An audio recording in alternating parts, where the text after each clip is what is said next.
I'm not worried about it. I think that once the president is educated on the facts of the deal, that there is very little to no overlap between the products, and that what a stronger Raytheon Technologies creates is more competition for Lockheed, more competition for Northrop Grumman, General Dynamics. So it's going to create more competition in the defense side of the business, and it's going to give the president exactly what he wants. What sorts of ripple effects we see across the industry? There's some talk this morning that perhaps Boeing could look into GE, Airbus, and Rolls-Royce. I mean, what are some of the other combinations you see as an offshoot?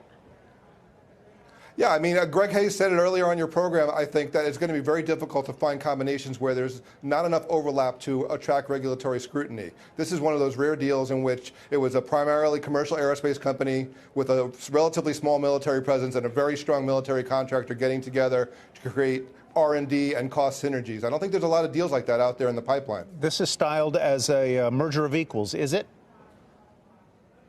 I mean, it is in terms of size. They're relatively similar in size and scale. They're relatively similar in terms of operating margins and profitability. So, yeah, I think that it does make sense as a merger of equals. Of course, United Technologies a bit larger, getting 57% of the deal, while shareholders of Raytheon getting 43%. Who runs the combined company? Not quite equal. Who runs the combined company? That one got by me. I didn't see. Yeah, it's going to be the CEO of United Technologies. Greg Hayes is going to take over. After 2 years, he's going to be the chairman. Right now, he's going to be the CEO on day one. You know, Jim, I asked you the question about potential other combinations. You sort of skirted it. I don't know if you didn't want to answer that particular question, but what sorts of pressure does it put on some of these competitors as they try to compete against a UTX-Raytheon combination?